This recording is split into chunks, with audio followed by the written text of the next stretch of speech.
Hello friends, मैं doctor Nisha Munjal, consultant obs and gynaecologist and fertility expert.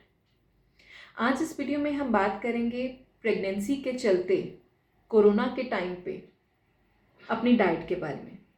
Pregnant females क्या सावधानियां रखें कोरोना के टाइम पर अपनी डाइट से रिलेशन में। जैसा कि हम जानते हैं, प्रेगनेंसी एक ऐसी स्टेट है जिसमें हमारी रिक्वायरमेंट बढ़ जाती है। हमारी न्यूट्रिशियस बैलेंस डाइट लेना बहुत ज़रूरी हो जाता है। हमारे डॉक्टर हमें सप्लीमेंट्स देते हैं, फॉलिक एसिड देते हैं, आयरन देते हैं, कैल्शियम देते हैं, पर इसके साथ ही साथ हमें एक बैलेंस डाइट लेना बहुत ज़रूरी होता है। और अभी कोरोना के चलते तो ये और भी ज़रूरी हो गया है कि हम अपनी डाइट में इम्यूनिटी बूस्टर्स, जो ऐसे फूड आइटम्स हैं जो हमारी इम्यूनिटी को बढ़ाते हैं, उनको इंक्लूड ज़रूर करें। तो पहले हम बात करेंगे प्रेगनेंसी के दौरान अपनी डाइट की, फिर हम बात करेंगे इम्यूनिटी बूस्टर्स की, और फिर कुछ टिप्स जो हमारी प्रेग्नेंट फीमेल्स के लिए है, जो इस लॉकडाउन के चक्कर में अपनी बिना मेड की हेल्प पे घर पे बैठे खाना भी बनाना है और अपने न्यूट्रिशन का भी ध्यान रखना है इससे रिलेटेड। तो आइए बात करते हैं सबसे पहले डाइट की। एक प्रेग्नेंट फीमेल्स के लिए एक बहुत ही इम्पॉर्टेंट रूल होता है, rule of two. Rule of two को हम दो पार्ट में डिवाइड करते हैं। पहला rule, eat within 2 hours of waking up. जब आप उठते हैं उसके 2 घंटे के भीतर ही आपको प्रेफरेबली अपना ब्रेकफास्ट, जिसे हम मेजर मील कहते हैं, या फिर एक छोटा मिनी मील ज़रूर ले लेना चाहिए। पार्ट 2 ऑफ रूल 2 इज, सोने से पहले जो हमारी मेजर मील है, जिसे हम डिनर कहते हैं, उसके और सोने के बीच में कम से कम 2 घंटे का अंतर होना चाहिए। आप सोने से पहले कुछ छोटा कप ऑफ मिल्क या फिर एक छोटा एवरेज साइज ऑफ फ्रूट ले सकते हैं, लेकिन जो आपकी मेजर मील है, जो डिनर है, उसके बीच में और आपके बेड टाइम के बीच में कम से कम 2 घंटे का डिफरेंस होना चाहिए, ताकि आप उसको इजीली डाइजेस्ट कर पाएँ। ये बात हुई कब खाने की। अब बात करते हैं प्रेगनेंसी के दौरान कैसे खाने की। कैसे खाने का मतलब है कि हमारी फूड प्लेट में क्या हो जो हमें एक न्यूट्रिशियस बैलेंस डाइट दे, जो हमारे और हमारे बेबी को नरिश करे, उसे कहीं भी कॉम्प्रोमाइज़ ना होने दे। तो जैसे कि बात हमें पता ही है कि प्रेगनेंसी के दौरान हमें अपनी एनर्जी रिक्वायरमेंट बढ़ जाती है, हमें 350 किलो कैलोरीज एक्स्ट्रा लेना है। बट ये एक मिथ है कि हमें 2 लोगों के लिए खाना है। नहीं, हमें 2 लोगों के लिए नहीं खाना है। हमें अपनी डाइट की क्वालिटी इंप्रूव करनी है। हमें अपनी डाइट में बिल्डिंग ब्लॉक्स देने हैं जो हमारे बेबी की रिक्वायरमेंट है, उसकी ग्रोथ के लिए, उसकी डेवलपमेंट के लिए रिक्वायरमेंट है, जिसके चलते हमारे फूड प्लेट में ऐसे आइटम्स होने चाहिए जो बिल्डिंग ब्लॉक्स हैं हमारी बेबी के लिए। प्रोटीन्स बहुत ज़रूरी हैं, फैट्स एंड कार्बोहाइड्रेट्स की मात्रा होनी चाहिए, बैलेंस्ड होनी चाहिए, लेकिन proteins in the diet is very important. इसके साथ ही साथ वाइटामिन्स, मिनरल्स, इनकी मात्रा भी भरपूर होनी चाहिए। तो आइए बात करते हैं प्रेग्नेंट फीमेल्स की फूड प्लेट की। अगर हम एक फूड प्लेट में देखें तो एक प्रेग्नेंट फीमेल की फूड प्लेट का 1/4, 1/4 हिस्सा रफेज होना चाहिए। रफेज मतलब रेशेदार, फाइबर्स रिच फूड, जैसे कि fresh fruits, vegetable, soups, salads, छिलके वाले अनाज, दलिया, पॉरेज, इन सब की मात्रा एटलीस्ट 1/4 हमारी प्लेट में होनी चाहिए, जो हमें मॉर्निंग सिकनेस से, कॉन्स्टिपेशन से आराम दिलाए, हमारी डाइजेशन को इम्प्रूव करे। हमारी फूड प्लेट का 2/3 हिस्सा प्रोटीन होना चाहिए।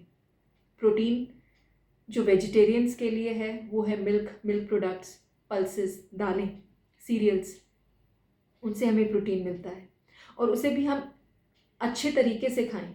जैसे कि दालों को अगर हम स्प्राउट्स के साथ खाएं, छिलके वाली दाल खाएं, तो वो हमारे लिए ज़्यादा न्यूट्रिशियस हो जाती है, क्योंकि वो हमें प्रोटीन तो दे ही रही हैं, साथ में रफेज भी दे रही हैं। जर्मिनेटेड जो आइटम्स होती हैं, जो स्प्राउटेड होती हैं, उनमें फॉलिक एसिड, B12 की मात्रा भी बड़ी होती है। तो हम स्प्राउट्स एक good source of, good quality of protein हमें देता है for vegetarians. Milk, milk products in any form, milk in any form, चाहे वो कर्ड हो, चाहे वो बटर मिल्क हो, चाहे वो कॉटेज चीज़, पनीर हो, in any form is good for a pregnant female. एक प्रेग्नेंट फीमेल को minimum 1 litre of milk and milk products लेना चाहिए एक दिन में, जिसे हम कह सकते हैं कि 2 ग्लास दूध, 2 कटोरी दही, 100 से 150 ग्राम पनीर अगर वो दिन में ले रही हैं किसी भी फॉर्म में, स्नैक की फॉर्म में या मेजर मील में पराठे में स्टफ़ कर पनीर ले रही हैं, या दही लंच डिनर में ले रही हैं, मिल्क ले रही हैं, 2 ग्लास दूध, 2 कटोरी दही और 100 से 150 ग्राम पनीर अगर वो ले रही हैं तो उसकी milk requirement, milk and milk products की रिक्वायरमेंट पूरी हो जाती है। नॉन वेजिटेरियंस के लिए प्रोटीन का एक अच्छा सोर्स होता है एग्स। जो एग का वाइट पोर्शन होता है वो एक बहुत ही गुड क्वालिटी स्टैंडर्ड प्रोटीन है। तो अगर हम अपनी डाइट में एग्स इंक्लूड कर रहे हैं, 2 एग्स विद योक अगर हम इंक्लूड कर रहे हैं तो हम अपनी प्रोटीन को अच्छी क्वालिटी में ले रहे हैं। हम चिकन ले सकते हैं जो वाइट मीट में आता है, फ़िश ले सकते हैं, फ़िश जो ओमेगा 3 फैटी एसिड्स भी दे रही हैं हमें, DHA भी दे रहे हैं जो हमारे बेबी के ब्रेन ग्रोथ के लिए बहुत इंपॉर्टेंट होते हैं, तो वो भी एक बहुत अच्छा क्वालिटी ऑफ प्रोटीन है। फैट्स और कार्बोहाइड्रेट्स की अगर हम बात करें अपनी फूड प्लेट में, तो कार्बोहाइड्रेट्स हमें, जैसे कि हमने पहले भी बताया कि छिलके वाला अनाज जो होता है जो हमें रफेज साथ में दे रहा है वो हमारे लिए बहुत ज़्यादा अच्छा है। अगर हम रोटी खा रहे हैं, चपाती खा रहे हैं, तो जो आटा हम यूज़ कर रहे हैं वो होल व्हीट आटा हो या व्हीट ब्रांड उसमें मिक्स किया हो, या हम उसमें चने का आटा मिला सकते हैं प्रोटीन की क्वांटिटी बढ़ाने के लिए, या सोयाबीन की दाल मिला सकते हैं उस आटे में, उस आटे को ज़्यादा न्यूट्रिशियस बनाने के लिए। हमें मैदे का इस्तेमाल कम से कम करना चाहिए। फ़ैट की अगर हम बात करें तो इंडियन ओरिजिन जो हमारा डाइट का है उसमें क्लेरिफाइड बटर, जिसे हम घी बोलते हैं, इज़ वेरी इंपॉर्टेंट। वो हमारी बोन्स के लिए, इम्यूनिटी के लिए बहुत ही अच्छा फैट है। तो rather than going for refined oil, sunflower oils, safflower oils, जो भी मार्केट में रिफाइंड ऑयल्स अवेलेबल हैं, उनको अगर हम अवॉइड कर कर घी या बटर का इस्तेमाल अगर हम अपनी डाइट में करते हैं तो हमारे लिए ज़्यादा न्यूट्रिशियस है। ये बात रही हमारे मैक्रोन्यूट्रिएंट्स की, प्रोटीन्स की, कार्बोहाइड्रेट्स की, फैट की। अब बात करते हैं माइक्रोन्यूट्रिएंट्स की, जो हमारी डाइट में बहुत इंपॉर्टेंट रोल प्ले करते हैं प्रेगनेंसी के दौरान, जो है वाइटामिन्स, मिनरल्स, जो हमें मिलते हैं फ्रेश फ्रूट्स, वेजिटेबल्स से। फ्रेश फ्रूट्स जो हमारे लोकली ग्रोन फ्रूट्स हैं, जो हमारे सीजनल फ्रूट्स हैं, जो हमारी सीजनल वेजिटेबल्स हैं, वो हमें अच्छा amount of vitamins and minerals देते हैं। वो हमें रफेज अच्छी अमाउंट में देते हैं। तो जो हमारे लोकली ग्रोन सीजनल फ्रूट्स हैं, जो हमारे जिस एनवायरनमेंट में हम रह रहे हैं वहीं पर उगे हैं, वो हमारे लिए ज़्यादा न्यूट्रिशियस हैं। इन शॉर्ट हम ये कह सकते हैं कि जो मार्केट में सबसे सस्ता फ्रूट या वेजिटेबल अवेलेबल होता है वो हमारे लिए ज़्यादा न्यूट्रिशियस है। मोर ओवर वो हमारे लिए ज़्यादा फ्रेश है, क्योंकि वो ज़्यादा बिकता है, मार्केट में डिमांड ज़्यादा होती है, तो वो जल्दी जल्दी रिप्लेनिश होते हैं। तो जो भी हमारे लोकली ग्रोन फ्रूट्स, वेजिटेबल्स हैं, उसका हमें इस्तेमाल अपनी डाइट में बहुत ज़रूरी करना चाहिए। इसके साथ नट्स, सीड्स, ड्राई फ्रूट्स जो हम रहते हैं, उनके इस्तेमाल से अपनी वाइटामिन्स एंड मिनरल्स की कंजम्पशंस अच्छी कर सकते हैं, अपनी डाइट को बैलेंस कर सकते हैं। अब हम बात करेंगे इम्यूनिटी बूस्टर्स के बारे में। इम्यूनिटी बूस्टर्स, जैसे कि हम जानते हैं, प्रेगनेंसी के दौरान हमारी इम्यूनिटी मॉड्यूलेट हो जाती है, थोड़ी लोअर साइड पे चली जाती है, और हम बहुत प्रोन हो जाते हैं फ्लू कैच करने की। जो सर्दी ज़ुकाम होता है वो इस दौरान ज़्यादा हो जाता है। तो अपनी इम्यूनिटी को बूस्ट करने के लिए हमें इम्यूनिटी बूस्टर्स जो हैं वो लेने चाहिए। हमारे इंडियन डाइट स्ट्रक्चर में बहुत ही अच्छी हर्ब्स, बहुत ही अच्छे मसाले, जिनको स्पाइसेस जिसको कहते हैं, मसाले हैं जो हमें इम्यूनिटी को बूस्ट कर सकते हैं। जिंजर, गार्लिक, अदरक, लहसुन, मिंट, तुलसी, अश्वगंधा, गिलोय, एलोवेरा, ये सारी चीज़ें हैं जो हमारी इम्यूनिटी को बूस्ट करती हैं। इम्यूनिटी बूस्टर्स को किस तरीके से लेना है? आप इसको काढ़े की फॉर्म में ले सकते हैं कोरोना के टाइम्स में।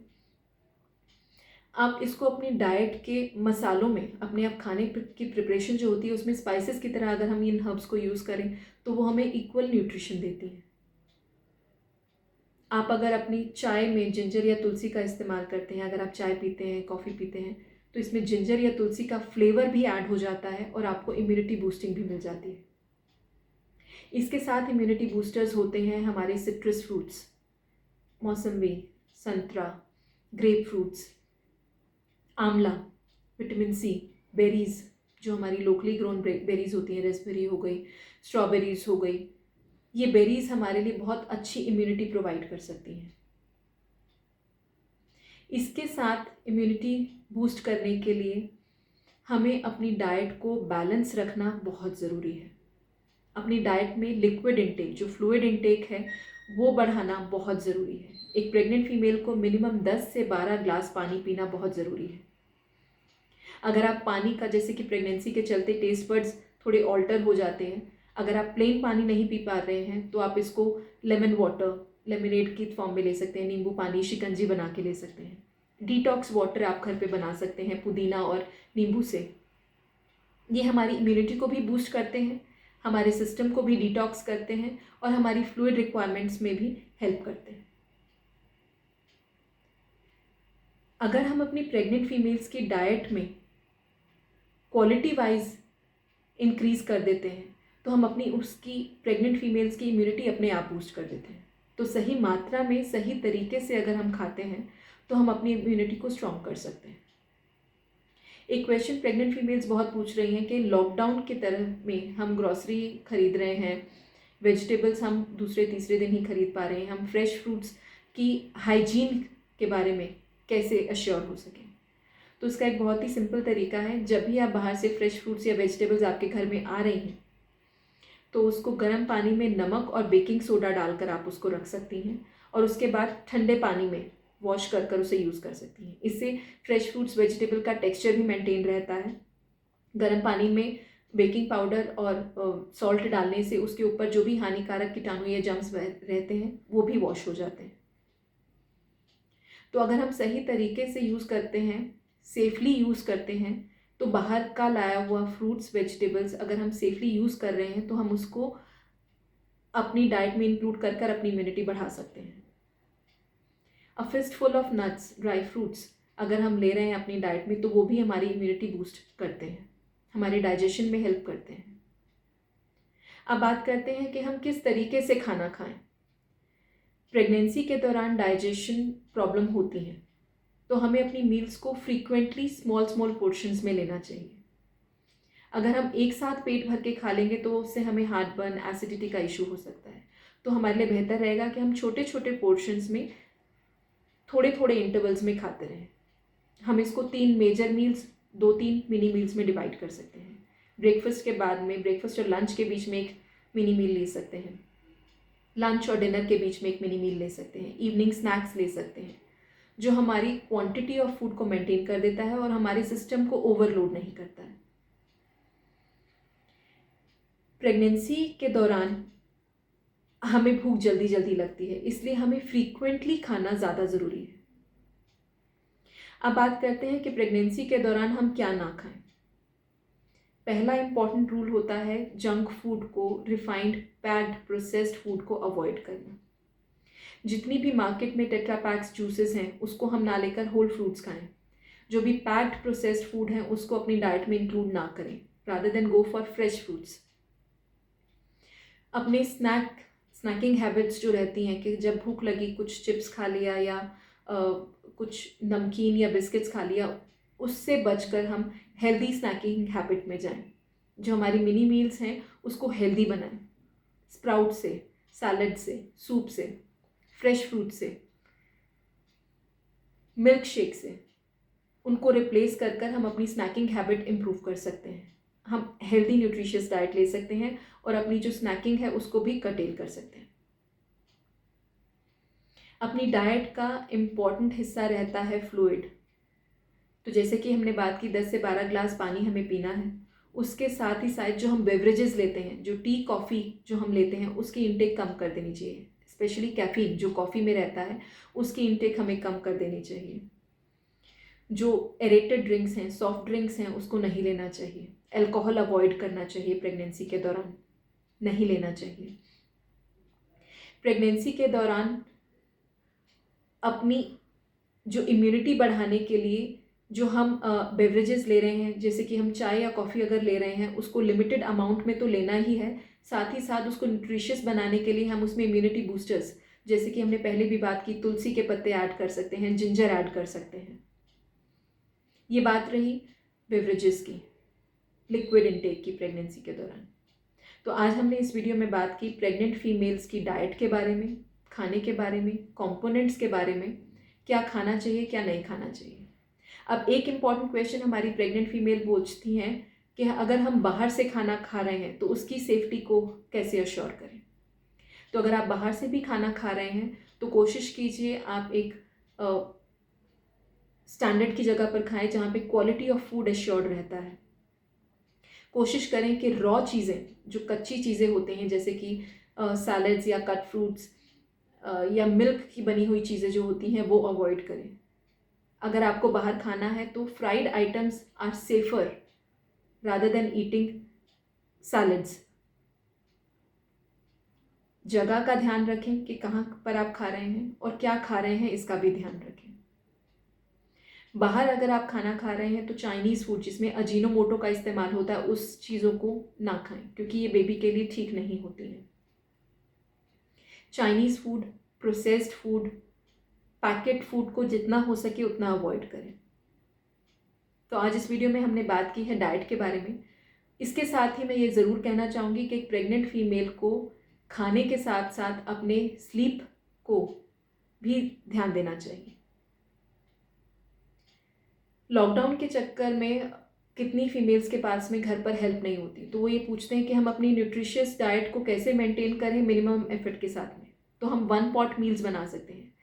जैसे कि अगर हम इंडियन डाइट के बारे में बोलें तो दाल खिचड़ी जिसे हम कहते हैं, अगर हम उसमें खूब सारी वेजिटेबल्स डाल दें और घी डाल दें तो वो अपने आप में ही एक कंप्लीट मील बन जाती है। ऐसी छोटी छोटी चीज़ों का ध्यान रखकर हम अपना एफर्ट कम कर सकते हैं और अपने लिए एक न्यूट्रिशियस मील बना सकते हैं। खाने के साथ साथ अपनी स्लीप का ध्यान रखिए, अपनी एक्सरसाइजेस का ध्यान रखिए। लाइट एक्सरसाइजेस आप घर पर कर सकते हैं। हर मील के बाद में थोड़ा टहलिए ताकि आप उसको ईजिली डाइजेस्ट कर पाएँ, उससे आप प्रॉब्लम्स ना लें। अगर आप स्प्राउट्स खा रहे हैं तो कोशिश कीजिए अपनी प्रोटीन के जो स्प्राउट्स की इंटेक है वो मॉर्निंग आवर्स में ज़्यादा रखें, ताकि दिन भर में अगर आप वो काम करते रहेंगे तो वो जल्दी पच जाएंगे। हैवी मील्स रात में लेने के लिए अवॉइड करें, और जैसे कि हमने बात की अपने डिनर और अपने स्लीप टाइम के बीच में 2 घंटे का गैप ज़रूर रखें। आई होप इस वीडियो में आपको जो आप जानना चाह रहे थे अपनी डाइट से रिलेटेड क्वेश्चंस के आंसर्स मिल गए होंगे। इसके अलावा भी अगर आपके कोई भी क्वेश्चंस हों, कुछ भी शंकाएं हों तो आप नीचे कमेंट बॉक्स में लिख सकते हैं। मैं कोशिश करूंगी उनका आंसर करने की। Thank you. Stay safe.